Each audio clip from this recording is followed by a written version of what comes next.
Olá, estamos iniciando aqui o Infratec, o podcast que está sendo apresentado ao vivo aqui na Bienal do Rodovias do Futuro 2024. Temos a ilustre presença aqui da diretora de Compliance, Marília Zunilini, do grupo CCR, o Thiago Bonvini, da ABR, a Associação de Aeroportos do Brasil, e da gerente de Compliance e DPO do grupo Arteris. Sejam muito bem-vindos. E hoje aqui a gente vai falar, né, de dois assuntos muito relevantes, que a gente vai falar também sobre compliance e sustentabilidade, né, e o ESG. Como que a gente consegue explorar um pouco dos benefícios, quais são os principais desafios, né, no processo de integração e quais são os desafios futuros também de cada um deles. Sejam muito bem-vindos, viu, gente? Obrigada, Flávia. Prazer estar aqui com vocês. Muito obrigado a todas, a Flávia, e ao convite aqui que vocês fizeram. Vai ser um prazer estar com vocês aqui, viu? Obrigada, Flávia, e a BCR pelo convite. Bom, vamos lá, gente. E hoje eu vou também ter o apoio a Marília, que além de nossa convidada aqui, vai estar ajudando aqui a mediar, explorar algumas perguntas, né, aí pra gente no setor aí, um pouco das entidades representativas aí do setor de infraestrutura. Bom, vamos lá. Marília e Inaí, essa é uma pergunta aí para o setor, né, de iniciativas privadas, né? Como o compliance das associações, elas se alinham aí nas iniciativas de sustentabilidade, e quais são esses principais desafios que vocês enfrentam, né? Porque além da questão, né, de implementar um programa de compliance, eu acho que é muito importante a gente garantir esse bom alinhamento, essa parceria com as demais áreas e justamente também com a parte de sustentabilidade, né? Quando a gente fala de compliance, a gente automaticamente fala de ESG, né? Remete à parte principalmente de governança. Quais são esses desafios? Bom, Flávia, um aspecto de maior relevância, né, que a gente tem no grupo CCR, que remete a esse alinhamento da área ESG, da área de sustentabilidade, da área de compliance, é a confiabilidade das informações prestadas publicamente para os nossos stakeholders. Porque na CCR e Arteris, né, outros grupos aí do setor de infraestrutura, nós assumimos compromissos públicos, voluntários, de metas de redução de carbono, né, de emissão de gases de efeito estufa, de descarbonização. Inclusive, na CCR, a gente tem metas aprovadas pelo SBTi, né, que levam a essa neutralidade carbônica até 2035. É um exemplo aqui que eu posso citar, né, o uso de energia renovável, biocombustíveis nas nossas frotas, reuso de material fresado, né, nas nossas rodovias, dentre outras iniciativas. Então, o que a gente fez? O compliance e o time de ESG, nós atuamos em conjunto para garantir a acuracidade e a rastreabilidade dessas informações que são prestadas, né, fazendo frente aí a essas metas. Inclusive, a gente contratou auditorias externas para fazer aí o cheque de todos esses processos e dessas informações. Isso traz muita confiança para os nossos stakeholders, de que aquelas metas que estão sendo divulgadas, aqueles compromissos que estão sendo alcançados ou não, né, e os desafios estão sendo de fato cumpridos. E, inclusive, esse ano, o que a gente fez? A gente incluiu o processo de reporte dos dados na certificação da ISO 37301, que é o sistema de gestão de compliance, né, com foco em ESG.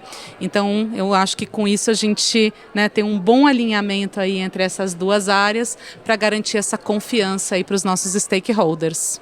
Não, legal. E até antes de passar aqui para a Inaê, eu acho muito legal que vocês também, o Grupo Arteris e o CCR são associados da BCR, e eu acho que a gente também, como membros, né, de uma associação, é um momento onde a gente consegue compartilhar muitas boas práticas, né, desafios e tudo mais. E a estrutura, a forma que vocês vêm conduzindo negócios da CCR, eu acho que acaba também inspirando e apoiando também outras associações que estão em diferentes níveis também de maturidade. Assim espero. Não, com certeza.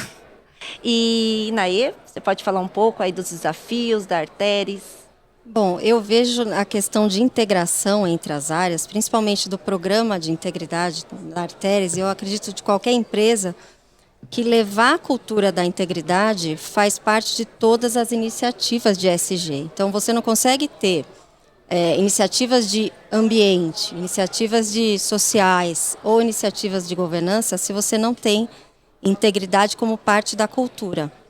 E eu imagino que esse seja o maior desafio das empresas, tanto dentro delas, né, para dentro, levar e manter isso, porque não adianta você, fiz um treinamento e pronto, a cultura da integridade está implementada. Não, é algo que eu acho até que é infinito, né, constante, a gente vai sempre fazer.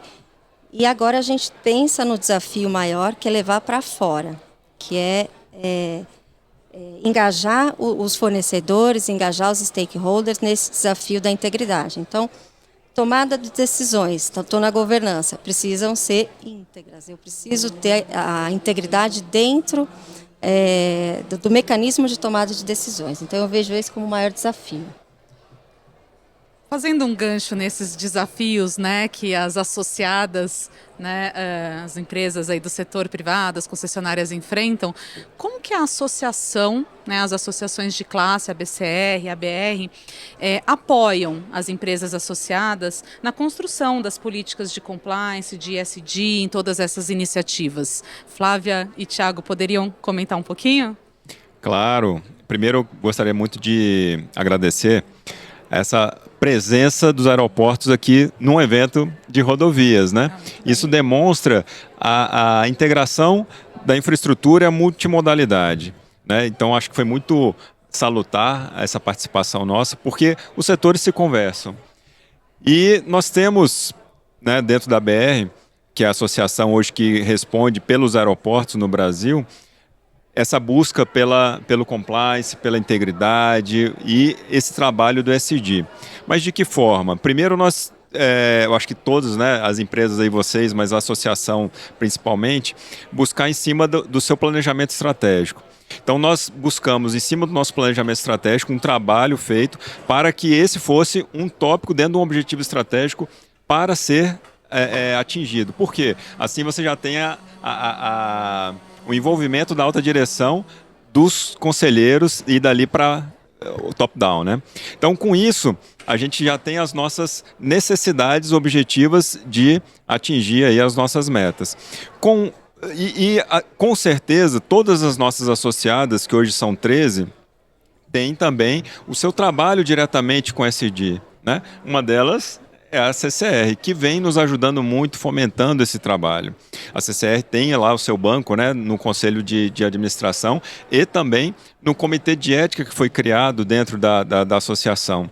Então, uma associação, ela tem como papel também tanto receber os inputs, como ajudar a desenvolver isso nas associadas também.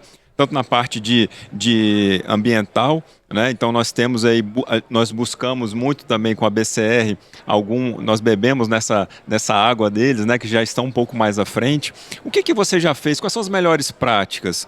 Eu acho que essa comunicação entre as associações é muito importante. Então a gente busca, por exemplo, dentro das nossas associadas, sempre desenvolver temas nesse sentido. A parte ambiental, nós temos aqui nos aeroportos alguns selos internacionais que é de descarbonização. Então a gente tenta fomentar que todos os aeroportos busquem esse selo, né? Dentro dos ministérios, nosso ministério especificamente, ele busca também a premiação de aeroportos que trabalhem com a parte ambiental. Nós temos também, além da parte ambiental, a social, né? Que tem alguns acordos internacionais, por exemplo, da IATA, que é um órgão internacional de aeroportuário, que é fazer com que tenham mais mulheres na parte aeroportuária, porque é muito, né, é um perfil um pouco masculino. Como todo setor de infra. Como todo setor de infra, né? Eu aqui estou na minoria, que né? Bom, né? Estamos aqui com 3 mulheres. Inclusive, né? aqui na Bienal, mais da metade dos participantes são mulheres, dos palestrantes. Olha que legal. Caminho sem volta. E espero que continue sendo assim. E lá, pelo menos nos aeroportos, a gente tem esse acordo que é pelo menos 25% de mulheres em cargos, né, de direção, de gestão. E temos também a parte de governança. Então, essa parte de governança não é só a gente buscar o que é certo, mas é o que é ético. né? Porque muitas vezes você tem a parte que é certa, mas às vezes não está tão ético o que você vai ser feito. Então a gente busca tanto seguir as regras, né, que estão postas aí, mas também as regras éticas e comportamentais. Isso é importantíssimo. Eu acho que as associações ela têm esse papel e principalmente uma associação ela é o espelho das associadas. Então a gente precisa estar de acordo com todas essas regras éticas e comportamentais e de compliance, para que o contato com órgãos públicos, stakeholders e demais entidades vejam aquela associação com bons olhos, porque com certeza é o reflexo das suas associadas. Então nós primamos muito desse assunto e esse trabalho atualmente, e com a ajuda do nosso comitê, né, de ética e compliance, que vem nos fortalecendo bastante aí. Muito bom. E você, Flávia, pode contar um pouquinho para a gente sobre o setor de rodovias? Com certeza. Hoje a gente tem aqui, né, como eu comentei, a CCR e a Arteris são nossas associadas.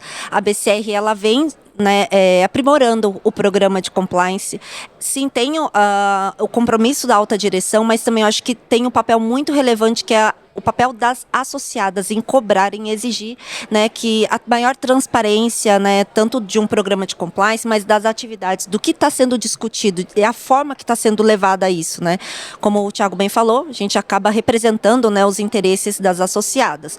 E ainda existe muito essa dúvida, né? O que faz uma associação? Né? As pessoas ainda têm aquela não estigma, associação, né? Qual é o papel? Né? Já muitas vezes não tem transparência, uma clareza. Exatamente. E eu acho que é nesse sentido que a BCR, junto com outras associações, a BCR junto com a BR e outras também, a gente vem firmando diversas parcerias e buscando aí melhorar, né, trazer maior transparência do setor de infraestrutura, mostrar que também o papel quando a gente fala de um programa de compliance de associações, tem sim as suas especificidades, né, a gente tem muita interação com os agentes públicos, a gente está lá representando, então acho que temos sim que ter esse olhar, né, olhando essas nossas atividades, e só que eu vou citar alguns exemplos, algumas ações e iniciativas aqui na BCR. Aqui na BCR, assim, nos últimos anos, a gente vem aperfeiçoando quando a gente fala os quesitos, né, de governança. A gente atualizou o nosso estatuto, temos um regimento muito claro lá prevendo a existência desses 7 comitês. Dentre esses 7 comitês, a gente tem um comitê de governança e ética, inclusive temos duas pessoas aqui que participam, né, do nosso comitê. Também temos o nosso comitê de sustentabilidade, que foi aprovado, né, ainda esse ano. A gente tem um regimento onde a gente traz quais são as atividades, né? Qual o propósito desse comitê? E uma das questões do propósito desses comitês é como que a gente pode aperfeiçoar, acompanhar essas questões regulatórias, como que a gente pode também promover, fomentar essas questões entre as nossas associadas. A gente tem grandes grupos, mas também temos alguns outros menores, então a gente está ali para também apoiar, né, nessa estruturação, né, e ter esses grupos. Além do comitê, temos o fórum de compliance, onde a gente usa para trocar boas ideias, boas práticas. Eu acho que é muito rico, né, essa troca. E fora essas parcerias que a gente tem, o Thiago é um grande parceiro nosso, a gente vem trocando muitas ideias de como que a gente consegue, né, avançar, trazer maior transparência aqui para as atividades. Eu só vou dar um spoiler, que é sobre o trabalho, né, que a gente vem... o ano passado a gente divulgou a Rede Integridade, que é um projeto onde a gente busca, da mesma forma que existem essas pesquisas, diversas pesquisas que avaliam o nível de maturidade do programa de compliance o foco em iniciativas privadas, essa pesquisa que foi conduzida pela KPMG até para dar essa maior transparência, né, nos números, e foi realizada de forma anônima, foi uma pesquisa que a gente fez olhando o nível de maturidade do programa de compliance das associações, das entidades representativas. E em breve vocês vão ter aí, ainda esse mês, o resultado, mas são resultados muito positivos, mostram aí muitos desafios que a gente precisa ainda avançar, mas eu acho que mostra mais a questão do compromisso e quais os próximos passos, né? O que a gente pode fazer para continuar aí atendendo às exigências dos nossos associados e também, né, da sociedade no geral. Mas eu acho que, dessa forma, eu acho que isso é um overview bem rápido aí das nossas iniciativas de compliance. Mas agora a gente vai voltar aqui, olhar um pouco aí para as iniciativas privadas. E aí, Naê, eu queria que você falasse um pouco, né, na Arteris, qual a importância do ESG na gestão, né, da cadeia de fornecedores, né, quais são os critérios que vocês acabam utilizando, né, para conduzir, fazer essa boa gestão, porque quando a gente fala de compliance, a gente muito olha com essa preocupação de mitigar os riscos, mas eu acho que é além, né, de olhar esse risco de corrupção, né, e compliance vai além disso, né? Vai. Eu entendo que a gente já tem algumas iniciativas, mas e depois a gente vai falar um pouquinho das tendências, né? Mas a gente tem, para a entrada do fornecedor, um questionário, eu até fico com pena dos fornecedores, porque são 89 questões, e dentre elas, diversas questões de ambiental, de sustentabilidade, de social, né, também, e de governança, né? E aí, compliance, as questões de integridade, permeiam todas essas, né? Porque elas envolvem muita coisa relacionada, inclusive, a direitos humanos, que é outra tendência. Eu entendo que as empresas ainda estão, né, começando a fazer due diligence de direitos humanos, que é um desafio, até para definição. Por exemplo, você, fornecedor, tem trabalho justo? E aí a gente se questiona, mas o que é trabalho justo? O que é digno? Então, é muita coisa que a gente ainda está definindo, inclusive na Arteris, a gente tem um grupo para a definição do que eu vou fazer com essas respostas que vêm dos fornecedores. Então, hoje tem esse questionário, eles respondem, aí eles têm um score. E com base nesse score, eles recebem uma pontuação e vão ser ou não contratados, e aí a gente vai prosseguir. Além disso, essa avaliação, ela permeia todo o contrato. Então, a gestão do fornecedor, a gente reavalia, né, nesse questionário, tem uma ferramenta que monitora, e compliance também tem outra ferramenta para monitorar nos temas relacionados mais à integridade, então, anticorrupção, lavagem, fraude, os que a gente, né, já está mais até acostumado do que outros temas de direitos humanos. A gente avalia também a privacidade, então eu tenho uma due diligence de privacidade, além da due diligence de anticorrupção, a gente tem a de privacidade, que avalia também alguns quesitos aí, de proteção de segurança da informação e boas práticas dos prestadores, mas muito atrelada àqueles que vão tratar dados pessoais. Então, depende muito do objeto do contrato. Fora isso, eu vejo outras iniciativas, né, que a gente pode fazer. Treinamento de fornecedores, então, dependendo de avaliação de risco também, com essas due diligence. Comunicação, a gente faz muita comunicação com eles e conscientização. O que mais?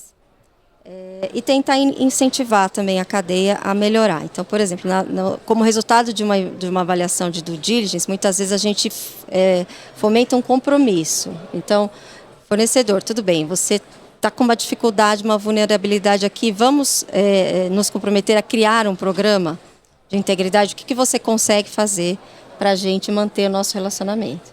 E aí a gente continua monitorando. A gente tem ferramenta para monitorar também o fornecedor durante o contrato. Eu acho que é isso, e aí muitos desafios aí de impactar a cadeia, que a gente vai falar aqui hoje um pouquinho. E Naê, nós estamos muito alinhadas. Vão acusar a gente de cartel. Cartel. Deus me livre. Não, Porque concorrência. a gente faz... temos práticas muito parecidas. O cartel do bem, né? Na verdade, acabam sendo as melhores práticas de mercado mesmo, né? Então, contando a jornada da CCR nessa gestão de fornecedores, que eu considero hoje o maior desafio das empresas, né, privadas de infraestrutura, é a gestão dos fornecedores e o alinhamento desses fornecedores com as práticas, né, de sustentabilidade, com as práticas de integridade, de compliance, direitos humanos, dentre outras. Então, no início, né, digamos assim, 1.0, a gente começou de uma forma muito passiva, eu diria. Então, o fornecedor, para entrar na CCR, tinha que assinar lá a declaração do aceite do código de conduta do fornecedor. Muito bem, já é uma coisa, uma declaração. Depois a gente desenvolveu um treinamento online. Então, era um EAD que ele assistia um vídeo sobre as práticas de compliance da CCR, o que a CCR esperava dele, né, em relação a essas práticas. Então, eu entendo que esse era 1.0 muito, muito passivo, né? Aí começou a ganhar mais robustez. Então, nós também temos um questionário, né? Depois você vai me passar o seu, viu? Vou. O meu questionário tem menos perguntas, então estou achando que o seu está mais completo. Eu fico com pena. Eu tenho até pena dos aproveitar e revisar prestadores. também o meu. Também também. tô querendo tenho aqui, pena. né? Boa. E então passamos para esse questionário, né? E aí a gente criou, aí tem uma iniciativa muito interessante.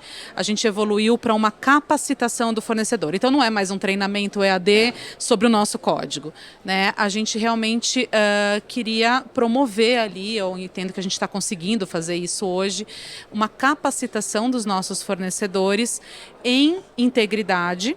Né, o início foi integridade, para que eles criem o seu próprio programa de integridade dentro da empresa. Né? Então, aumentar a régua aí de governança e compliance do próprio fornecedor. Como que a gente fez isso? A gente patrocinamos, né, a criação dessa qualificação, que chama Hands-on Compliance. Quem desenvolveu foi a Fundação Dom Cabral, né? Então não foi a CCR, então melhor ainda, porque aí não tem conflito de interesse, enfim. Então, curso de alto nível, 20 horas de curso, tem aulas EAD, tem podcasts, tem leitura, tem atividades que eles precisam fazer, tem uma masterclass, né, com professores da Fundação Dom Cabral. Então, realmente um curso de alto nível. E nós, então, começamos a inscrever aí os fornecedores, né, mais estratégicos. Primeiro a gente fez um convite para eles. Aí tenho que confessar para vocês que a adesão foi baixa, né? Um convite assim, friendly, então foi baixa. Depois a gente evoluiu o conteúdo, incluímos temas de ESG, de sustentabilidade, né? Questões de direitos humanos. E aí a gente começou a receber feedback positivo desses fornecedores, né? E aí teve maior engajamento, que eles começaram a ficar curiosos, né, com isso. O engajamento foi maior, mas para a gente não foi suficiente, porque a gente gostaria que todos os nossos fornecedores mais estratégicos, digamos assim, participassem do hands-on. Mas normalmente, qual que é o perfil? É o jurídico? É a área de compras? Quem é que participa, que é treinado nessa... É o nosso fornecedor mesmo, o fornecedor de engenharia. Então, mas aí, dentro do fornecedor, Ótima quem é? pergunta. Não pode mandar o estagiário. Pois Nada contra o estagiário, gente. Vou botar lá qualquer um, né? Não pode. Então, a gente determinou que eles precisavam inscrever, né, 1 ou 2 executivos que ficassem responsáveis pela implementação desse programa no fornecedor.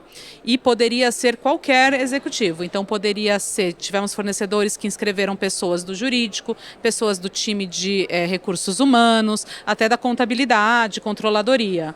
Né? Porque se você for ver empresas pequenas, eu não tenho a pretensão que uma empresa pequena tenha uma área específica de compliance, risco, sustentabilidade. Então, muitas vezes, esse programa de integridade fica a cargo ali, ou do jurídico, ou até de escritório externo, né? Consultores externos que implementam esse programa.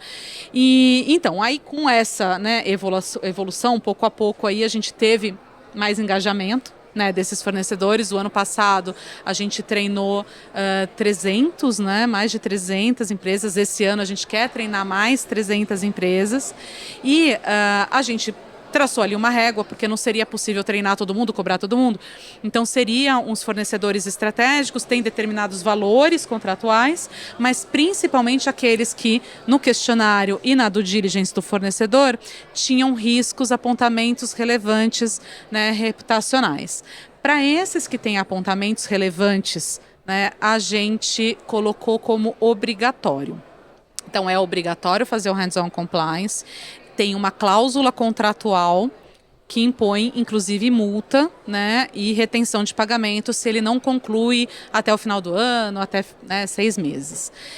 Com isso, ano passado, a gente conseguiu, né, esse engajamento, enforcement, né, também dos fornecedores. E aí, o que a gente fez no segundo semestre e esse semestre primeiro desse ano teve aí uma maior relevância.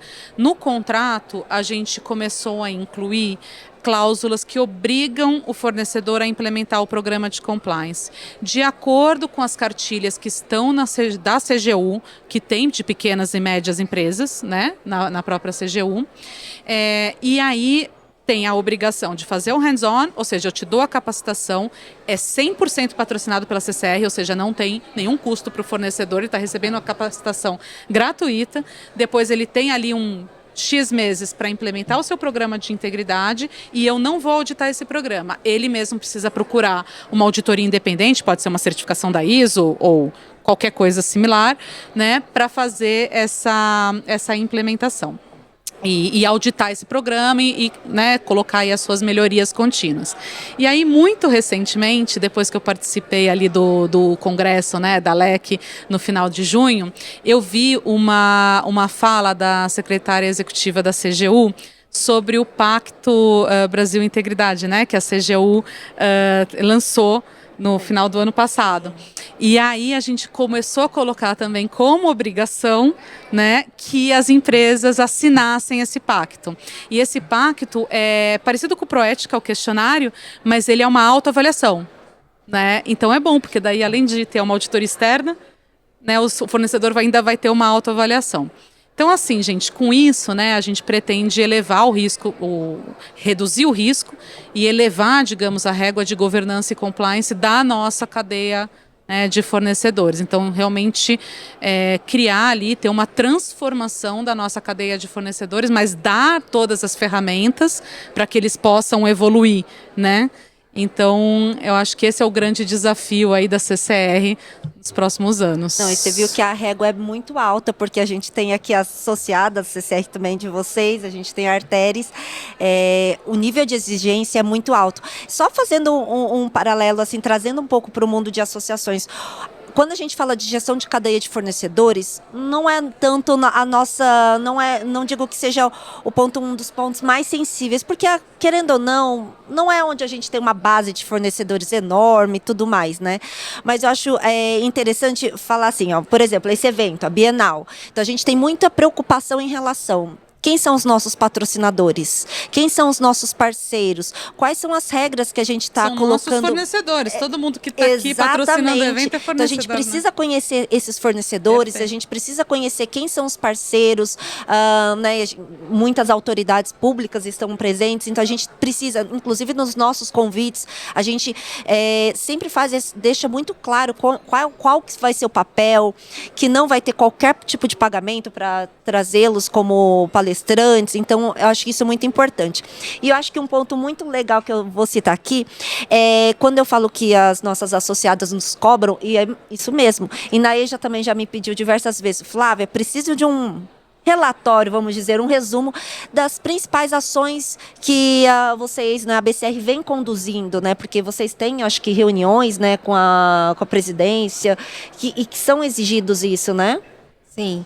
E a gente usa também até para a nossa obtenção do selo Proética. Então, todas as iniciativas do programa, né, para mostrar essa influência da cadeia, inclusive o relacionamento com a associação, fazem parte aí. E eu gostei da ideia da Marília, que a gente vai fazer também o convite, né, ao Pacto Brasil para os prestadores, e foi até uma ideia que veio da BCR, a gente recebeu o convite de vocês, aderiu a holding, vai fazer de todas as empresas, para depois convidar os prestadores. Primeiro convidar, depois a gente vê como faz para ser mais enforcement. Não, e da CCR, todo ano a gente preenche, vem lá um relatório, que a gente tem que preencher para, né, continuar, acho que é um dos quesitos, né, para vocês mesmos conhecer um pouco mais, né, quem são as associações, né, que participam, as nossas associadas também, vira e mexe, falar, preciso saber quais os colaboradores da minha empresa têm interface aí com vocês, né, que participam das iniciativas aí da associação e tudo mais. Eu acho que isso é uma forma, a gente acaba sendo muito cobrado também, né, não é algo... E Flávia, sabe uma coisa importante que acho que todos aqui têm nas empresas, mas é importante a gente falar, a possibilidade desses fornecedores terem acesso ao canal de denúncias da empresa, né? Poderem falar, caso eles identifiquem algo fora, né? Algo que esteja errado, poderem falar. Então, acho super importante isso fazer parte aí, né? Dessa integração e influência da cadeia. Eu vejo que isso é uma rede, né? É uma rede cultural que está se criando, né? Você tem que ter os fomentadores. Por exemplo, a CCR é uma grande empresa. Nem todas as empresas vão ter uma estrutura e uma possibilidade de fazer o que vocês fazem. Mas essas grandes, eu acho que são os grandes fomentadores realmente, porque você cria uma rede, uma teia de cultura em relação a isso, porque você quer me fornecer, tem que ter esse padrão. Da mesma forma, os associados, você quer que eu esteja como seu associado, então você tem que ter um padrão de comportamento e no mínimo de conduta em relação a isso, né? E na parte de ética e compliance. Por quê?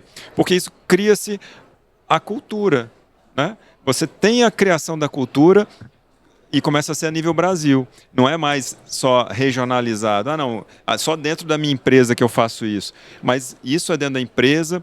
E o que eu vejo também, aí eu vou um pouco para o lado social, né? É que a grande juventude, às vezes, não tem essa cultura formada, vamos dizer, em suas casas ou principalmente na parte religiosa ou na sua escola.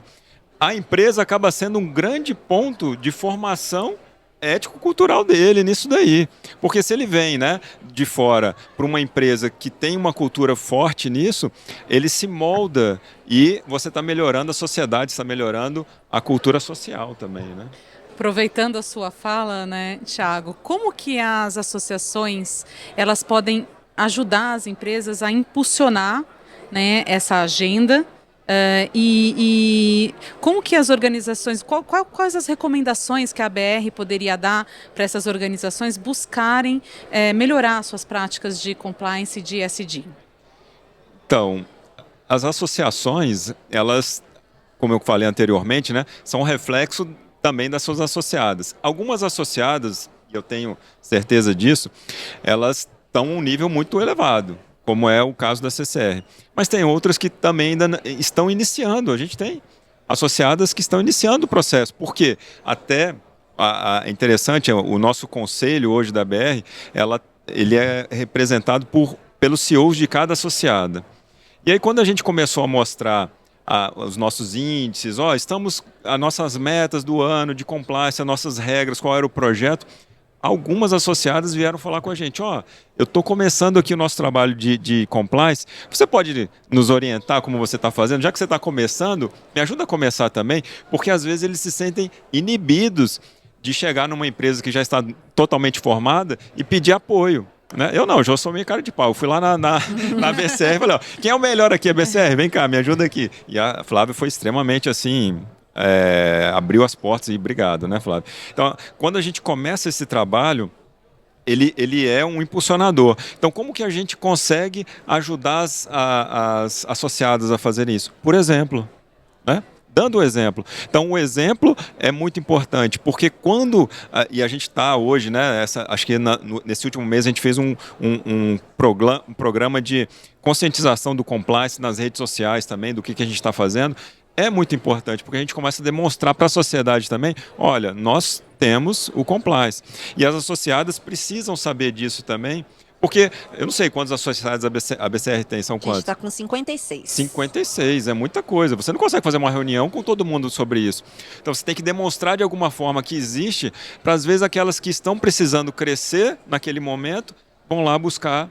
Então, eu acho que a associação é um fomentador, ele é um grande fomentador disso, desse processo junto às associadas. E é claro, a quem está mais evoluído, a associação vai lá, né, e aprende também, é uma troca de experiência, né? Exato. E eu só, assim, até para a gente concluir aqui, a BCR, por exemplo, como a Inês comentou, né, são algumas iniciativas, seja do Pacto Global da ONU, ou seja do Instituto Ethos, todas as iniciativas a gente procura, né, fazer essa comunicação, incentivar os nossos associados, o Proética, incentivar que elas participem, que elas busquem uma ISO 37001, busquem se tornar signatárias, ter essa comunicação, né, reforçar mesmo esse compromisso público.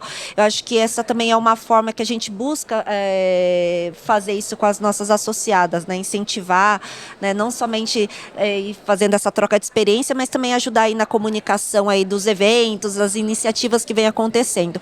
E eu acho que essa Bienal, né, o tema dessa Bienal, que é sustentabilidade, eu acho que é mais um passo de mostrar como que, sim, o setor de infraestrutura, no caso aqui a gente está falando de rodovias, mas eu acho que que vale, né, para o setor como um todo, que a pauta de sustentabilidade, de compliance, né, ESG no geral, é algo que, sim, é um compromisso público aqui do setor e que a gente está de fato engajado, né? Essa Bienal acho que é mais do que um resultado, né? A demonstração pública mesmo das nossas ações mesmo. É um recado final assim que eu gostaria, né, que ficasse. Eu entendo que as áreas compliance, riscos, controles internos, governança, né, as áreas corporativas junto com sustentabilidade precisam trabalhar em sinergia para essa criação de valor, né, para ter essa perenidade, essa sustentabilidade. Se não tiver essa sinergia, a gente cria um impacto nas operações, né? Então a gente não pode fazer isso seria muito negativo. Um dos valores da CCR atualmente é pensar na simplificação dos processos e controles, justamente para que a gente seja mais eficiente e reduza esse impacto. Então, isso também é sustentabilidade. Com isso certeza. também é uma pauta de sustentabilidade. Exato, né? Então, nós precisamos repensar nos nossos próprios processos, impedâncias, regras excessivas, controles que não fazem sentido, justamente para garantir a sustentabilidade do negócio. Né? Então, acho que fica aí um recado final também. Bem, em termos de associação, eu vejo que, como recado final também, né, as empresas, elas precisam ter esse trabalho todo para que não tenha um impacto financeiro, né? Porque o impacto financeiro, muitas são listadas em bolsa e etc. Isso é muito importante ter esse controle para que você evite riscos, né? E tenha um impacto financeiro. Mas uma associação, ela não tem fins lucrativos. Então, qual que é o maior trabalho que ela tem que ter? A imagem. É o risco de imagem. Então, por exemplo, esse evento que a BCR está fazendo, a gente vai fazer uma no final do ano também, os nossos patrocinadores, eles passam por um due diligence para a gente verificar. Ele realmente tem algum problema que pode trazer um risco de imagem para a associação? Porque você trazendo um risco de imagem para a associação, você traz um risco de imagem para as associadas. Isso é muito importante a gente estar verificando. Então, a associação em si, ela não tem um fim lucrativo, mas ela tem um fim de imagem. Então, nós primamos muito por isso também, né? Então, além dessa parte financeira que fica a cargo das associadas, essa parte de imagem, acho que a associação tem que se atentar muito para isso.